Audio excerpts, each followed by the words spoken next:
selle küpsiseparadiisi esimese osa sissejuhatuse ma kirjutasin oma vestlusele põhjal oma sõbrannaga ja see on olnud hästi vahvad, eriti nooremate meeslugejate jaoks, kes on hakanud hooga lugema.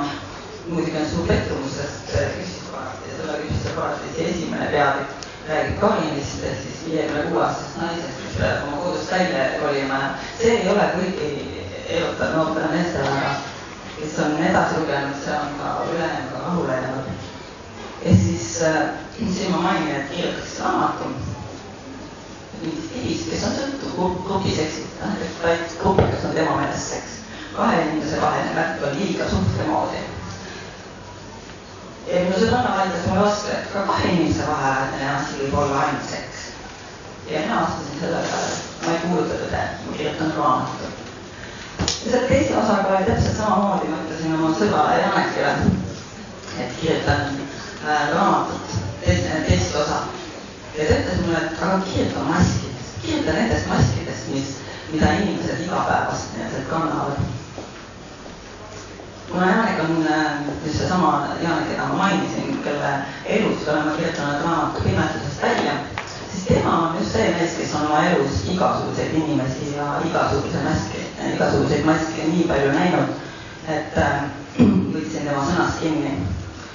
Ja ma vaatasin oma juba kirjutatud asjadele ja avastasin, et maskid sobivad ala pealkirjaks hästi, kuna siin on inimesed üritavad nendega hakkama saada ja kuidas mul seita nagu selle ümbritsevale maailmale ennast näitad, ikka paned mingi maski pähe või vähemalt püüad naerutada.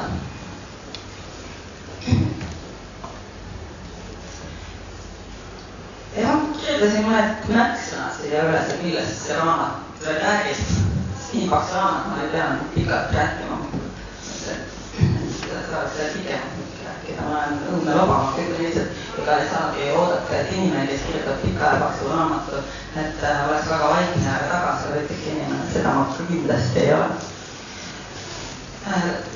Üks arvustus, mis on selle raamatu kohta kirjutatud, on siis Sandra Jõgeva kirjutas juba 2 nädalat tagasi. Kuna see raamat ilmus jaanuari lõpus juba e-raamatuna, ta on juba välismaal, ma vaatan, et müüginumbrid kirjad päris kenasti on seda ostetud. Nii et inimesed on juba seda lugenud ja 2 nädalat tagasi siis Sandra Jõgeva kirjutas arvustuse. See oli üsna lühike arvustus aga kuna seal oli see, ta soovitas seda lugeda, see oli minu jaoks kõrvapott. Ja ta oli ka välja tõstnud neid märksõnu, millest siis see raamat räägib. Mul oli seda väga lihtsam siin nüüd üles vahetada. Et üks teema, millega siin tegelikult tegelevad, on soovmõtlemine. Et siin raamatu tagaküljel ma olen ka kirjutanud mingisugused küsimused ette üles, mida need inimesed endale esitavad. Et kus lõpeb positiivne mõtlemine ja algab eneserettu? Mis vahe on unistusel ja soovmõtlemisel? Kas need, kes sind aidata tahavad, on alati sõbrad? Kas hea ja õige peab alati olema iga? Et soovmõtlemine on selline, et on ju tore, et sa ennast positiivselt kinnitad ja kõik saab korda, aga võib-olla sa valetad endale ja võib-olla peaks lihtsalt tegutsema, aga mitte rääkima. Õnne toovad kiikesed on mul siin toodud üheks märksõnaks ja see on just see, et see läheb sinna maskottide ja välismaide lahtrisse. Et see, kuidas võtame jälle mingisugust asjast kinni, mis tegelikult ei pruugi mitte midagi tähendada. Ja siis inimesed tõmbavad oma harid sõlme, et see on üks siuke näide. Ja muidugi, et see esimeses osas välja kuulutatud grupiseks, et nüüd ma panen siis sellega sisse, ütleme nii, et see ei ole muidugi seksiraamat ja ühtegi mingisugust fakti kohalikult ei kirjata, loomulikult mitte. Kuigi see on suht eelmiste raamat. Näiteks ainuke raamat, mida siis on reklaamitud minu raamatutes kui seksiraamat, oli Susanna ja mina, aga see ei ole kaugeltki seksiraamat, see on lihtsalt üks kuulnud raamat sellest, kuidas inimesed kardavad lähisuhteid. Ja täpselt samamoodi on siin ka seda koopikat lihtsalt mainitud kui inimkäitumise motivaatorit. ja mismoodi see tegelikult inimeste mõttemaailma muudab mulle. No üksikemade puhul ei ole vaja kaugele vaadata. Siis on mingi vähk ja igasugused tervislikud probleemid ja ma olen täiesti veendunud, et siin on jälle võimalik otsida põhjust maailma muutumisest, sest me sööme, mida me mõtleme ja mida me tervislike asjade sildi all endale sisse saame. Alaealise raseduse abort. Selles teemas ma tavaliselt ennast püüdnud eemal hoida. Ma ei tea, kus praegu on, ma ei ole neid noortelugusid ülenud, aga 10-20 aastat tagasi oli ka valda see, et oli mingisugune nooreks lugu, mingisugune tugevdel, siis kindlasti keegi kastas kütusele, keegi jäi rasedaks, mingi võib-olla tegi ka abordi. Näidati seda noore tüdruku rasket saatust kui niisugust elu hammasratast, arvatas vahet rõhva elu hammasrataste vahel jäänud. Aga mina võtsin selle teema hoopis teise vaatenurga alt. Mitte tüdruku, vaid tema vanema seisukohalt.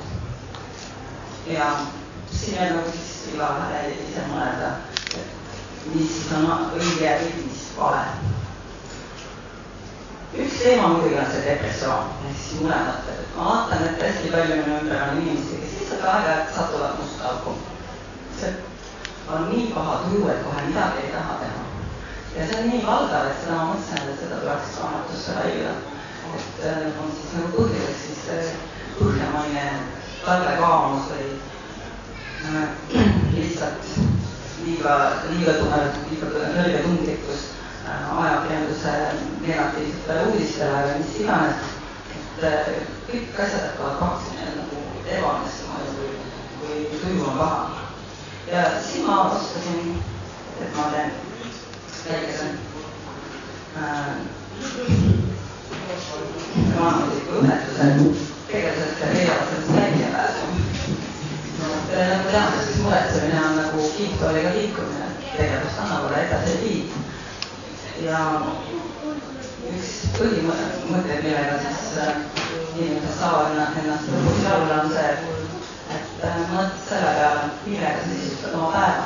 Kas sa sisustadki oma päeva nagu pahade mõtleste mõtlemisega või siis otsustad, et mõtled paremaid mõtteid, mõtled teistele asjadele. Tore on ju näiteks oma elule tagasi vaadata ja mõelda, et jaa, siis ma ei saa teha sellepärast, et ma kogu aeg mõtlen selle peale. Ja kui nõme mees mul on ja kuidas arved on kõik maksmata, tuleb lihtsalt toonust puhtaks pühtida ja edasi minna.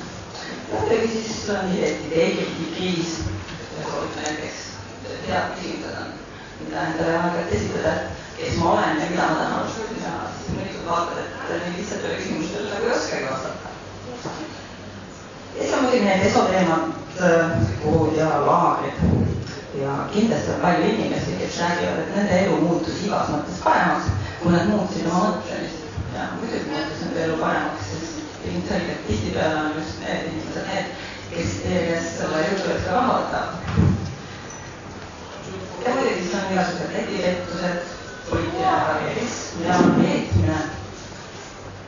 Mida siis näiteks Andra kõige rohkem rõhutas selle raamatu juures oli alkoholism. Et siin on seda veini joomist päris palju. Igasugune muud tarvis. No Eesti elu on Eesti elu. Aga siin ma võib-olla olen nagu ületaseerinud, et ma pean vabandama, et jah, ma ise ei joo juba alkoholi üle 2 aasta. Seda ei saa ka võtta mingisuguse alkovastane võitlusena.